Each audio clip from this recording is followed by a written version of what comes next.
Hello दोस्तों, आप thumbnail देखकर समझ ही गए होंगे कि यह वीडियो बहुत यूजफुल होने वाली है, इसलिए लास्ट तक ज़रूर सुनना। मैं आपके साथ पर्सनालिटी डेवलपमेंट का एक ऐसा कंपोनेंट डिस्कस करने जा रहा हूँ जिसके ऊपर हमारी पर्सनालिटी का पूरा ढांचा बनता है। तो गाइस स्टार्ट करते हैं। पर्सनालिटी डेवलपमेंट के इच्छुक लोगों में जो सबसे बड़ी गलतफहमी पाई जाती है वह यह है कि वे स्वयं की जगह पर दूसरों को अपने अंदर लाना चाहते हैं। यह होता है और बहुत स्वाभाविक तौर पर होता है। अभी जिस दौर में हम सब कुछ बनने की प्रक्रिया से गुजर रहे होते हैं, निश्चित तौर पर उस समय हम में से हर एक का कोई ना कोई मॉडल होता है, आदर्श व्यक्तित्व होता है।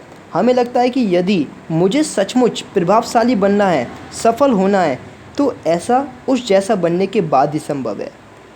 यदि आप भी किसी को अपना मॉडल बनाकर ऐसा ही सोच रहे हैं तो आपका सोचना तो स्वाभाविक है, लेकिन वह सही नहीं है। आमतौर पर हमें अपने मॉडल की ऊपरी बातें ही दिखाई देती हैं, जैसे कि वह कैसे कपड़े पहनता है, वह कैसे चलता है, क्या बोलता है, क्या खाता है, मनोरंजन के उसके साधन क्या हैं, उसके दोस्त कैसे हैं, एसेट्रा। ये चीज़ें हमें दिखाई देती हैं, इसलिए हमारे लिए इन ऊपरी बातों को स्वीकार कर लेना मुश्किल नहीं होता है। आप दक्षिण अफ्रीका के महान स्वतंत्रता सेनानी नेल्सन मंडेला के बारे में जानते होंगे। अधिकतर वे सतरंगी हाफ शर्ट पहनते थे। तो क्या कोई सतरंगी हाफ शर्ट पहनकर नेल्सन मंडेला बन सकता है? नहीं ना। तो गाइस, किसी को भी इस गलतफहमी में कभी नहीं रहना चाहिए कि व्यक्तित्व का संबंध ऊपरी तौर तरीकों से होता है, बल्कि सच तो यह है कि जब आप अपने तौर तरीकों पर किसी दूसरों के तौर तरीके को लाद लेते हैं तो आप यही घोषणा करते हैं कि मेरे पास अपना कुछ है ही नहीं। अब आप खुद बताएं कि जिसके पास अपना कुछ नहीं होता उसे हम क्या कहते हैं। गाइस, अब इसको ध्यान से सुनना। आप जो भी हैं, जैसे भी हैं, अपने आप में अमूल्य हैं, क्योंकि आप जैसा कोई व्यक्तित्व इस पृथ्वी पर दूसरा है ही नहीं। देखने में, रंग रूप में, लंबाई में आप जो भी हैं वह प्रकृति के कारण है। उस पर आपका कोई कंट्रोल नहीं था। इसके लिए भला अफसोस कैसा? अफसोस तो आपको उसके लिए करना चाहिए जिस पर आपका कंट्रोल तो था, लेकिन आपने कुछ किया नहीं। और यह जो करना है वह उन्हीं गुणों पर करना है जो कि आप में है। मान लीजिए आप कैक्टस हैं तो गुलाब बनने की कोशिश करना पानी को मथकर मक्खन निकालने की तरह बेकार होगा। यदि आप गुलाब हैं तो कमल बनने की कोशिश करना रेगिस्तान में उद्यान लगाकर मोगरे के फूल खिलाने जैसा व्यर्थ होगा। और यदि आप अपने आप को कैक्टस ही मानते हैं तो इसे अभिशाप मत मानिए। इसे लेकर ना तो दुखी हों और ना ही परेशान। किसी तरह के द्वंद्व में भी ना रहें। अपना उद्देश्य बिल्कुल स्पष्ट रखें और आपका वह उद्देश्य होगा कि मुझे एक बेहतर और उपयोगी कैक्टस बनना है। गाइस, आप नहीं जानते कि जिसे अभी आप अपना अवगुण समझ रहे हैं वह ना जाने कब आपका एक बहुत बड़ा गुण बन जाए, और हो सकता है कि भाई आपकी पहचान भी बन जाए। यदि आप उसे रिफ़ाइन करने में लग जाएंगे, काट छाँट कर बेहतर बनाने में लग जाएंगे, तो उसी से ठीक वैसी ही एक खूबसूरत प्रतिमा निकल आएगी, जिस तरह उस नौजवान शिल्पकार ने एक अनगढ़ सुस्त पड़ी हुई चट्टान में से एक खूबसूरत मूर्ति निकाल दी थी। अगर आपने लास्ट वीडियो देखी होगी तो आप इसे अच्छे से समझ पा रहे होंगे। अब कुछ एग्जाम्पल के साथ आगे बढ़ते हैं गाइस। यह किस्सा महान गायक तलत महबूब से जुड़ा हुआ है। यह उन दिनों की बात है जब तलत साहब मुंबई में अपने करियर की शुरुआत करने के लिए दर दर भटक रहे थे।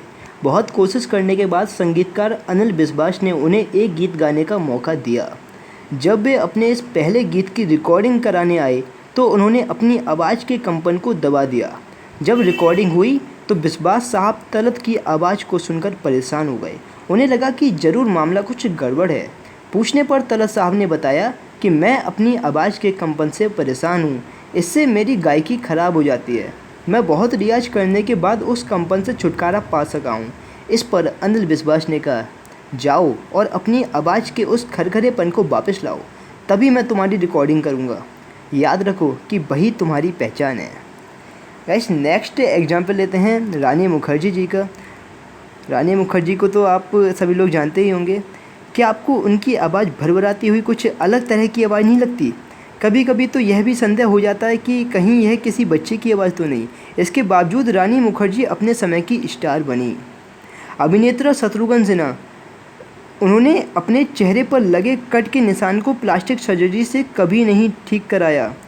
कट का यह निशान शत्रुघ्न सिन्हा का पर्यायवाची बन गया। मित्रों, ऐसे एक दो नहीं बल्कि हजारों उदाहरण आपको मिलेंगे कि जिन्हें वे अपनी कमजोरी मान रहे थे वही उनकी विशिष्टता और वही उनकी पहचान बन गई। महान चित्रकार डॉली ने अपने जीवन के अनुभव के आधार पर हम सब के लिए एक बहुत खूबसूरत बात कही थी कि अपनी निजता को बरकरार रखकर ही हम अपने जीवन को सार्थक परिणति दे सकते हैं। गाइस, एक छोटा सा क्वेश्चन है, क्या आप दूसरे का छोटा सा जूता इसलिए पहनना पसंद करेंगे क्योंकि उस जूते को पहनने वाला आपको बहुत पसंद है? मैं जानता हूँ कि आपका उत्तर नहीं होगा। यदि सामने वाले का जूता बड़ा होगा तो आप उसे पहन तो लेंगे, लेकिन इससे आप अच्छी तरह चल पाने से वंचित हो जाएंगे। आप ठीक से चल भी नहीं सकते। आपका सारा ध्यान केवल इस बात पर केंद्रित हो जाएगा कि कहीं जूता निकल ना जाए। तो दोस्तों, मैं जो बताने की कोशिश कर रहा हूँ वह यह है कि दूसरों के गुणों की बजाय आप में अपने जो गुण हैं वे आपके लिए ज़्यादा महत्वपूर्ण हैं, क्योंकि वे आपके अपने हैं।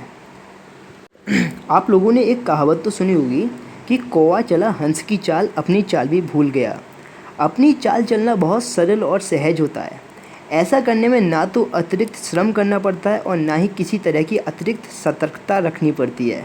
किसी तरह का कोई दबाव महसूस नहीं होता, सब कुछ अपने आप ही होता चला जाता है। लेकिन हाँ, आप जो कुछ भी हैं, जैसे भी हैं, उससे बेहतर बनने की इच्छा आपके मन में ज़रूर होनी चाहिए। हो सके तो एक वाक्य है वो तो हमेशा ही याद रखना चाहिए कि किसी दूसरे व्यक्ति से श्रेष्ठ होना कोई श्रेष्ठ बात नहीं है। वास्तविक श्रेष्ठता तो इस बात में है कि आप स्वयं से पहले के कंपेयर में श्रेष्ठ हो गए हैं। यह बात आपके व्यक्तित्व को सहजता प्रदान करेगी, यह बात आपके व्यक्तित्व को सरलता प्रदान करेगी। और जो व्यक्ति जितना सहज और सरल होता है वह व्यक्ति अपने आप ही सुंदर बन जाता है। तो गाइस, इस वीडियो में इतना ही। मिलते हैं नेक्स्ट वीडियो में। Thanks for watching.